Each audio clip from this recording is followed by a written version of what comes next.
Essa história inicia de um jeito diferente, mais precisamente sobre uma visão do futuro, onde nosso protagonista, juntamente com sua esposa de mentira, fingiam se dar bem na matéria escolar de casamento simulado, e a vida de casado que ele sempre sonhava, na verdade acabou se tornando um inferno na Terra. Porém, antes desse futuro, juntamente com sua esposa que acabamos de ver, vamos voltar então um pouco no passado para saber como isso tudo aconteceu. Jiro, que é nosso protagonista, caminhava tranquilamente com seu amigo, que por sinal perguntava se ele ainda estava jogando um jogo de gacha, e pela cara que ele fez aqui, deu pra perceber que pelo visto ele não teve uma boa noite de sono. O nome do nosso protagonista completo é Yakuin Jiro, e ele estava no 3º ano do ensino médio. O amigo dele comenta que pessoas na idade deles já compravam presentes de aniversário para garotas 3D, se referindo às garotas reais, porém eles continuavam gastando o dinheiro deles com apenas garotas 2D, que são as garotas dos jogos, e Jiro até tentou conseguir uma desculpa, dizendo que ele estava apenas pagando às produtoras dos jogos, tentando assim reduzir o sentimento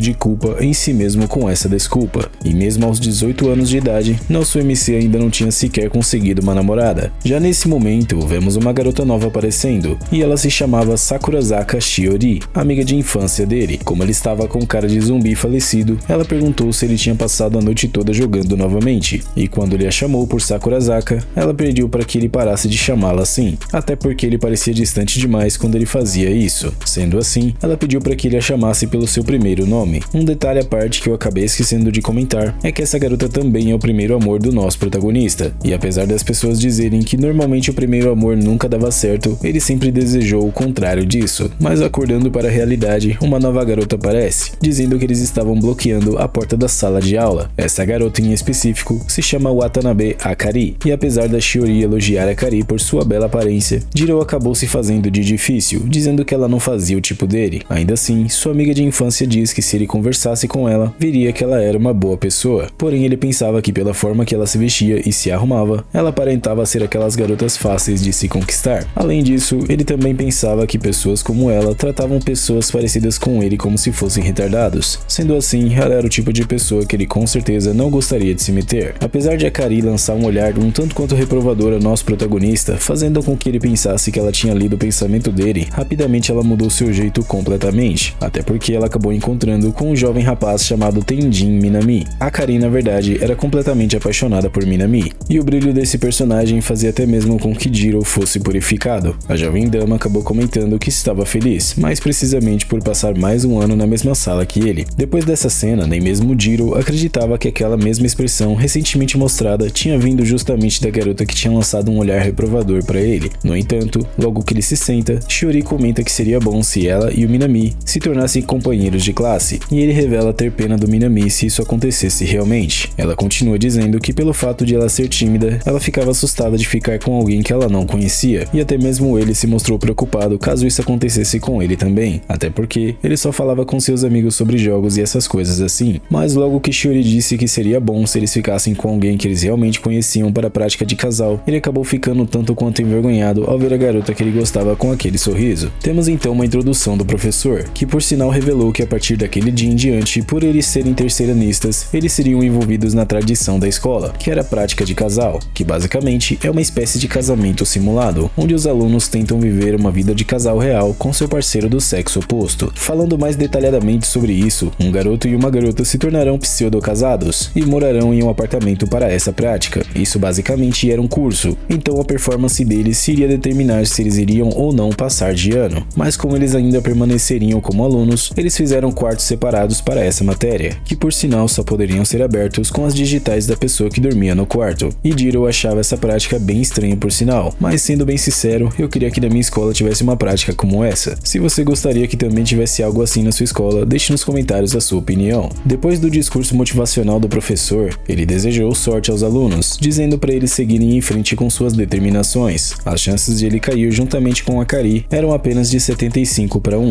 e ele jurava que com certeza seria morto se ficasse no mesmo quarto que ela. E bom, depois que os casais já tinham sido decididos, vemos justamente nosso protagonista prestes a passar por maus presságios, e a garota que ele acabou ficando foi justamente Akari, que já estava brigando com ele. Enquanto ele pedia para que ela mantivesse a calma, ela apenas sabia continuar brigando com ele, até que no final ela decidiu se sentar um pouco para descansar. Nem mesmo ela estava acreditando que tinha ficado justamente com Jiro, mas ela só esqueceu que ele também estava sendo vítima ali. Em certo momento, ela perguntou para ele se ele também tinha alguém alguém que ele gostaria de dividir o quarto, e ele responde que tinha sim alguém. Quando ela disse que era justamente Shiori, a cara que ele fez acabou entregando o jogo todo. Nesse ponto, ela já dizia que os homens eram fáceis demais de se ler, afirmando que isso nunca aconteceria, de ele ficar no mesmo quarto como casal com a Shiori. Ela até mesmo tentou provocar ele, dizendo que algo pior poderia acabar acontecendo, mas ele dizia que aquilo nunca tinha passado pela cabeça dele. Essa briga recente que eles tiveram acabou fazendo com que 3 pontos fossem tirados da conta do marcador deles, e quando ela avistou aquilo e também a câmera que estava por ali, ela acabou achando aquilo uma total invasão de privacidade. Porém, o único lugar que tinha câmeras aparentemente era em áreas mais abertas, como cozinha e sala. Sendo assim, pontos seriam retirados se o comportamento do casal observado for insatisfatório. Como Jiro aparentava estar bem calmo, Akari acabou atacando ele dessa vez, dizendo que essa situação toda é culpa dele. Mas a única coisa que ele disse até agora foi para que ela mantivesse a calma, e enquanto ela continuou a gritar com ele, mais um ponto foi tirado da conta deles novamente. Enquanto ele lia um manual sobre as regras da prática de casais, ela acabou chegando bem perto do nosso protagonista, querendo ver um pouco mais sobre o que ele estava lendo. Ao perceber isso, ele acabou finalmente notando que tinha algo mais ali, e o cheiro que ela tinha era de fato muito bom. Mas logo que ela disse que tinha tomado uma decisão, ele pensou que ela iria brigar mais uma vez com ele, mas ainda bem que ela não estava se referindo a isso. Ela apenas disse que iria pegar Rank A e fazer a troca para poder ficar com o Minami. Como ele ainda não tinha lido essa regra, decidiu procurar melhor naquele manual, até que finalmente ele encontrou algo que dizia que no final de cada mês, os top 10 alunos de Rank A poderiam trocar de par, e ela afirmava que não tinha chances do Minami não pegar o Rank A nessa matéria. Sendo assim, quanto mais cedo ela pegasse esse rank também, seria melhor para eles dois. Mas para que eles conseguissem o tão aclamado Rank A, eles precisariam de fato agir como casal, o que aparentemente acabou sendo um grande choque ao nosso protagonista, que logo começou a ser provocado pela Karin novamente. Ela pergunta para ele se aquele casal de faz de conta deixava ele envergonhado, e ainda o chamou de algo que acabou deixando ele ainda mais envergonhado, justamente por nunca ter tido nenhum tipo de experiência com outra mulher. Ele até tentou disfarçar dizendo para que ela não confundisse ele com pessoas fáceis como ela, mas pelo visto a Karin também estava bem chateada com tudo aquilo, e de acordo com ela, ela odiava o fato do Minami acabar sendo parceiro de outra garota na matéria de casal simulado. Com essa carinha de tristeza, até mesmo o coração dele acabou ficando abalado depois disso, e ele decidiu sair para comprar algo para beber, e ela pediu para que ele trouxesse um suco de morango para ela. Quando ele estava na máquina de bebidas pegando algo para eles, Shiori chegou em seguida, juntamente com Minami. Logo que ele percebeu com quem ele estava realmente, ele acabou ficando tanto quanto assustado, e logo comentou que era bem raro ver eles dois juntos. Porém, Minami respondeu que a partir de agora, isso não seria mais tão raro assim de se acontecer. Shiori então acabou comentando com Minami que achava isso um pouco estranho ainda, já que no dia anterior, eles ainda estavam na mesma turma, porém agora ela era esposa dele. Com esse comentário dela, acabou sendo um checkmate para Jiro, que já pensava que ela estava distante demais agora para poder de fato conseguir alcançá-la. E agora, com aquelas palavras, o amor que ele sentia por ela pelo visto não queria de fato se concretizar em gestos, e por isso que ele pensava que estava tão distante a partir de agora. Após isso, ele acabou não aguentando a decepção e saiu correndo dali como se não houvesse amanhã. Porém, logo que ele chegou em casa, na hora de abrir a porta, digamos que ele acabou assustando a Akari, que aparentemente tinha acabado de trocar de roupa, e ainda não estava completamente seca, e digamos que quando ele percebeu que ela tinha acabado de sair do banho, ele ficou ainda mais envergonhado do que já estava na frente dessa bela garota. Depois disso, a única coisa que ele soube fazer foi se sentar no sofá e chorar pela perca de sua amiga de infância, já que aparentemente não teria mais chances com ela. A Karin então perguntava por quanto tempo mais ele pretendia se acovardar, e como eles estavam falando do Minami, Jiro sequer teria chances de conseguir competir contra ele. A bela dama não perdeu tempo e acabou provocando ele ainda mais, piorando um pouco mais a situação pro lado dele. Mas como ele realmente estava angustiado nesse momento, ele pediu gentilmente para que ela parasse com as provocações, pelo menos por agora. Em seguida, ela o confortou com carinho em sua cabeça, o que por si só já era uma atitude completamente nobre da parte dela. Pensando que ela estava brincando com ele novamente, ele acabou se afastando um pouco, e ela dizia que acabou rindo dele depois de ver ele daquela maneira, e disse estar cheia de energia agora, perguntando em seguida se ele gostaria que aquele casamento de mentira passasse a ser de verdade a partir de agora, até porque para o bem daqueles que eles gostavam, eles precisariam agir como casal e subir para o Rank A, e digamos que isso seria um bom treino para quando eles conseguissem atingir o objetivo deles. E logo que ela afirmou isso com cada palavra, e o pior de tudo, com uma face tão linda, meu coração acabou derretendo completamente por essa garota. Na verdade, eu prefiro ela do que a Shiori, e eu acho que o Jiro deveria aproveitar melhor as chances que o destino deu a ele. Porém, quando ele ouviu a palavra querido saindo da boca dela, ele acabou ficando completamente envergonhado. Dessa vez, quem chegou para atrapalhar o casal foi justamente o amigo dele, que estava o chamando para jogar algo em seu quarto, que no momento estava estava vazio, e essa era a chance que ele realmente estava esperando para poder sair dali imediatamente. Mas enquanto ele se preparava para sair, Akari pergunta se ele realmente iria sair para jogar enquanto eles estavam negativos nas pontuações. Ele então pergunta o que ela gostaria que ele fizesse, e ela estava querendo que ele a beijasse, como despedida, assim como casais de verdade fazem. Nesse momento, ele pensou que ela estava apontando para alguma mancha ou alguma coisa assim, até que ela acabou ficando brava com ele e disse que era um beijo de despedida, o que foi o bastante para fazer com que ele ficasse completamente envergonhado, já que nunca tinha feito isso anteriormente com garota alguma em sua vida. O amigo dele continuou a bater na porta, acelerando ainda mais nosso protagonista, e ela perguntou se ele nem mesmo era capaz de fazer algo tão simples assim. Com a pressão toda vindo da parte dela e do amigo do lado de fora que não parava de apressar o Jiro, ele pediu para que ela não ficasse brava depois disso, e se aproximou de seus belíssimos lábios de mel. Nessa hora, ela se perguntava o que ele estava fazendo, mas digamos que ela não teve nem tempo para terminar de fazer essa pergunta, e ele agiu finalmente como um homem e a beijou, como deveria ser de verdade. E no caminho para a casa do amigo dele, ele estava reclamando que Jiro tinha demorado bastante, e nos pensamentos do nosso protagonista, ele pensou ter sido enganado pela Akari, sendo tratado como idiota. E na casa deles, a nossa querida deusa estava de joelhos no chão, afirmando logo em seguida, completamente envergonhada com o que aconteceu, que o beijo que ela tinha dito anteriormente não precisava ter sido na boca, mas para surpresa e benefício deles dois, isso foi o bastante para fazer com que o placar ficasse no 0-0, e eles estavam a um passo na frente de finalmente ficarem positivos nessa matéria de casal simulado. Um tempo depois, vemos Jiro puxando um belo descanso, e ele estava até mesmo sonhando com sua amiga de infância, Shiori. Pensando que eles finalmente tinham se tornado um casal, ele queria que ela o acordasse com um beijo, mas no final quem estava acordando ele realmente era justamente Akari, que por sinal também não era nada ruim. Com a vergonha que ele passou recentemente, ele sequer tinha palavras para se dirigir a Akari, e ela disse para que ele parasse de ter esses sonhos estranhos, até porque eles tinham que chegar no rank A naquela avaliação mensal, e assim poder trocarem de par com Minami e Shiori, dizendo em seguida para que ele não se esquecesse do significado por trás daquela atuação deles dois como casal, e ele dizia a si mesmo que o voto entre ele e Akari não foi uma promessa de amor eterno, e sim um pacto entre cúmplices. Naquele mesmo dia mais tarde, estava chovendo bastante e aparentemente nem nosso protagonista e nem seu amigo tinham levado o guarda-chuva naquele dia, e Jiro disse que iria na loja comprar um então. Seu amigo então pediu para que ele comprasse um guarda-chuva para ele também, pois tinha que economizar para gastar no gacha a partir daquele dia. Pelo visto, o amigo dele preferia as garotas 2D do que as garotas na vida real, já que até mesmo fingia comer o prato que ela oferecia digitalmente, mentalmente, nos mostrando que esse cara com certeza precisa de um tratamento ou alguma coisa assim. Jiro então começou a reclamar que estava com fome e gostaria que ele tivesse uma namorada para poder fazer um omelete com arroz para ele, mas como um amigo dele é um amigo de verdade, ele simplesmente disse para que ele acordasse para a realidade, já que isso definitivamente nunca aconteceria. Já fazia uma semana desde que ele entrou para o 3º ano e esse negócio de prática de casais tinha começado, e desde aquela semana ele não teve mais sossego. Quando o amigo dele deu a ideia de eles irem ao karaokê para se divertirem um pouco, ele acabou tendo que recusar, já que o professor estava procurando por ele, e a Akari acabou esbarrando no amigo dele sem querer, afirmando em seguida que eles estavam no caminho, atrapalhando a passagem. O amigo de Jiro estava todo feliz, somente pelo fato de ela ter tocado no ombro dele, e Jiro disse à sua esposa que o professor estava querendo falar com eles dois, relacionado a alguma coisa sobre a prática de casais, mas ela acabou passando a responsabilidade somente para ele, afirmando em seguida que iria ao karaokê com Minami naquele dia, e Jiro não sabia nem mesmo onde colocar sua face depois de ouvir isso. Quando ele deu uma resposta bem simples e fria para ela, o amigo dele acabou reclamando por ele agir daquela maneira, mas de acordo com o nosso protagonista, ele simplesmente não podia se comparar ao deus entre os homens, Minami, então agora ele teria que tomar sermão sozinho. O amigo do MC então acabou lançando alguns elogios bem negativos para ele, afirmando que uma baita festa entre beldades estava acontecendo nesse exato momento. Enquanto isso, temos Jiro vivendo sob o mesmo teto, não estando nem aí se estava sendo taxado de alguns apelidos vergonhosos. Com certeza, com um amigo desse, ninguém mais precisaria de inimigo no mundo. Apesar de eles ofenderem ele sempre, ele estava se sentindo estranho desde aquele incidente, enquanto a Akari tratava aquilo como se nunca tivesse acontecido, e nem mesmo tinha tocado no assunto. Para piorar ainda mais a situação para Jiro, o amigo dele dizia que a companheira de quarto dele era uma Gyaru bem atraente, enquanto a amiga de infância dele era uma linda e pura garota, fazendo com que Jiro parecesse até mesmo o protagonista de uns jogos educativos, afirmando que ele, no caso o amigo do nosso protagonista, com certeza poderia viver sobre o mesmo dióxido de carbono que a Akari. E nesse momento, Jiro pensou que talvez para ambas as garotas ele fosse apenas um simples dióxido de carbono, e basicamente ele era apenas a parte menos necessária do ar. Já na sala dos professores, ele estava levando a bronca sozinho, como tinha dito anteriormente. A professora dizia que ele sabia sobre aquela matéria de de casais antes mesmo de entrar naquela escola. Sendo assim, eles não estavam ali simplesmente para brincar, e ele precisava se graduar naquela matéria também. Além disso, os dois não tiveram nenhuma mudança nos pontos nem mesmo depois de 2 semanas, e se isso continuasse, eles não iriam conseguir passar de ano. E quanto a Akari, a professora deixaria ela com ele. Enquanto Jiro estava levando uma bela bronca da professora, Akari estava simplesmente com Minami no karaokê, juntamente com outros amigos deles também, e na vez dela, ela dizia que iria cantar com todos os seus sentimentos, justamente na tentativa de conquistar Minami. Voltando para nosso MC, ele não via a hora da chuva passar, e ao se lembrar do que a professora tinha dito, ele se lembrou de que Akari nem mesmo se importava com isso pelo visto, e digamos que ele acabou fantasiando coisas nesse momento, coisas que inclusive com certeza não estavam acontecendo. Logo que ele se deu conta do que ele estava pensando, ele se forçou a voltar para a realidade, dizendo em seguida que com certeza Akari estava em um mundo completamente diferente do dele, e mesmo se ele voltasse agora, não tinha ninguém em casa, e ele começou a se perguntar o que deveria comer então, até que repentinamente uma pessoa chegou em seguida, admirada por ele ainda estar na escola também. Essa pessoa era justamente a amiga de infância dele, e ele perguntou o porquê de ela ainda estar ali naquele horário. Como resposta, ela revelou que tinha uma reunião no comitê marcada para aquele dia, e ela comentou que a chuva pelo visto não iria parar tão cedo. Logo que ele perguntou onde estava o guarda-chuva dela, ela disse a ele com um belo sorriso em seu rosto que acabou esquecendo, fazendo com que imediatamente o coração dele fosse atingido por uma flecha, já que ele era apaixonado por ela. Shiori então decidiu se sentar ao lado dele, e ele tentou puxar assunto com ela, para quebrar assim o silêncio que estava entre os dois. Mas uma coisa que ele não percebeu foi que ele chamou ela pelo segundo nome, fazendo com que ela revelasse que quando ele chamava ela assim, ela se sentia solitária. Portanto, ela queria que ele a chamasse de Shiori, como costumava ser antigamente. Quando ela olhou para ele com uma cara de pobre coitada, ele acabou tentando chamar ela pelo primeiro nome, até que repentinamente o Minami apareceu, perguntando se tinha deixado ela esperando por muito tempo, mas ela responde dizendo que estava tudo bem, até porque o Jiro estava ali também. Depois disso, Minami gentilmente agradeceu ao nosso protagonista por fazer companhia para ela, justamente enquanto ele estava fora, e por fim ele decidiu se retirar, enquanto vemos que a Divina Dama estava ouvindo tudo ao lado de fora, com um olhar um tanto quanto triste também. Depois disso, ela ofereceu seu guarda-chuva para ele, perguntando o que foi que tinha acontecido para ele estar com aquela aparência. Já no caminho para casa, ela falava que era um completo tédio dividir guarda-chuva com ele, e por mais que ela falasse coisas para ofendê-lo uma após a outra, a única coisa que ele sabia fazer nesse momento era pedir desculpas pelos seus erros, até que ela acabou se irritando com ele e o beliscou, para que assim ele acordasse para a realidade, afirmando em seguida que era bom que ele não desistisse, até porque eles estavam fazendo isso tanto por ela quanto por ele. Em certo momento, ela comentou que estava com fome, e ele perguntou o que ela achava de eles irem até a loja de conveniência para jantar, mas ela disse que não e que estava tudo bem, fazendo com que ele não entendesse muito bem o que aconteceu, já que ela tinha dito que estava com fome, até que eles finalmente estavam em casa, e ela tinha preparado um belo prato de arroz com omelete, completamente na vida real, do jeito que ele sempre sonhou. Quando ela perguntou se parecia saboroso para ele, ele disse que aquilo parecia ser tão saboroso que inclusive chegou a assustar ele, pensando que ela provavelmente poderia ter ouvido a conversa dele com seu amigo naquela manhã, mas antes que ele pudesse colocar o ketchup no arroz, ela segurou em suas mãos para ajudá-lo a escrever algo no omelete. Da forma que ela falava com ele, digamos que acabou fazendo com que ele ficasse um tanto quanto envergonhado com tudo aquilo, mas no final não era nada demais, ela apenas estava escrevendo a palavra amor no prato dele, dizendo com todas as palavras em seguida que tinha colocado todos os seus sentimentos naquele prato, especialmente para ele, e pediu gentilmente para que ele comesse. Quando ela o chamou de querido, ele acabou ficando bem envergonhado com aquilo, e ele logo percebeu que o marcador atrás dele estava positivo dessa vez, e ela afirmava que agora estava um passo mais perto de poder finalmente chegar até o Minami. Só então ele percebeu que aquele prato realmente era um prato cheio de amor, mas pelo Minami, e não por ele. Porém, logo que ele comeu, percebeu que realmente aquele prato estava de fato saboroso, e ela comenta que ela também iria comer, pois estava morrendo de fome. Logo que ele ouviu o comentário dela, ele pediu para que ela esperasse um pouco, e dessa vez foi a vez dele de oferecer comida para ela, sendo um completo cavalheiro com a Divina Dama. Porém, logo que ela viu o jeito que ele estava oferecendo comida para ela